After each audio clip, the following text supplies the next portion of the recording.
Hello everyone, welcome to my Java tutorial, and in this tutorial I'll be teaching you classes and objects. So let's begin. Now let us consider a real world scenario. For example, before constructing any building or any apartment, we first draw a diagram of it on paper, right?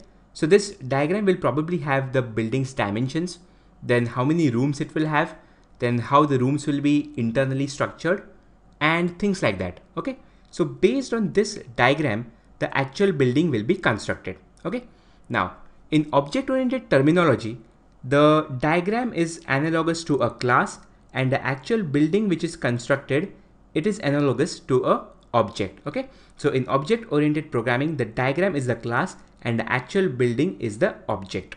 Now we can say that a class is like a blueprint of an object, right? So it is just a description, and based on the description provided in the class, the object will be constructed in memory. Okay, now let us consider some real world entities. For example, a car, a bike, probably cat, dog, then buildings, anything. So these real world entities can be represented in the form of objects in object oriented programming. Okay, now let us consider one such real world entity, for example a dog. Now a dog will have some data associated with it, right? For example, a dog will have some breed. Okay, then a dog will have some color. Okay, it may have some name. So this is the data which is associated with the dog. Then apart from this, a dog will exhibit some kind of behavior. Now what is a behavior?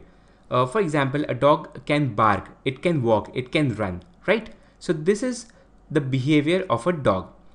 Now, in object-oriented programming, when we represent this dog as an object, in that case, the data will be represented in the form of variables, and behavior will be represented in the form of methods. Okay, so I'll explain this with an example. Again, I'll create a dog class first, and then we'll create an object. Okay, so let us create a dog class. So for creating a class, we have a keyword class, which is then followed by the class name, and it is then followed by the class body. Now inside the class body, I'll just declare two string variables. Let's say string breed, because every dog has some breed, and string color. Okay, and I've declared it as string because these values are going to be strings. Okay, now this is the data part. Now I'm going to add some behavior, and as I said, behavior is represented in the form of methods. So I'll add a few methods over here. Let's say void bark, okay, and void walk. Okay, and I'll add some statements inside this. So I'll print something on screen. Let's say barks, and over here walks.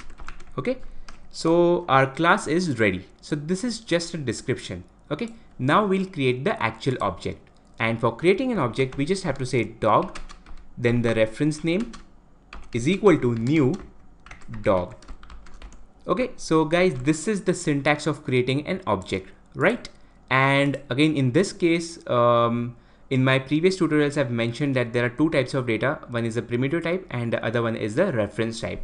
And in this case, this is the reference type. Okay, so this will be pointing to an object which is created in memory. Okay, so when we say new dog, an object will be created in memory, and this reference will be pointing to that object. Okay, so it will basically have the memory address of that object, right? That's it.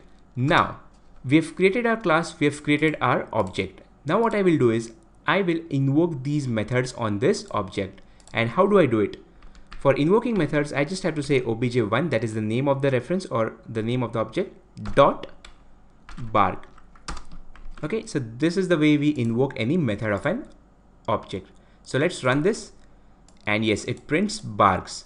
Now similarly, I'll invoke the other method, obj1 dot walk. Okay, and let's run this. Yes. Okay, so as you can see, it prints walks. So guys, this is the way we create a class, then we create an object of that class, and we invoke methods on that object. So that's it for now. Thank you for watching and see you in my next tutorial.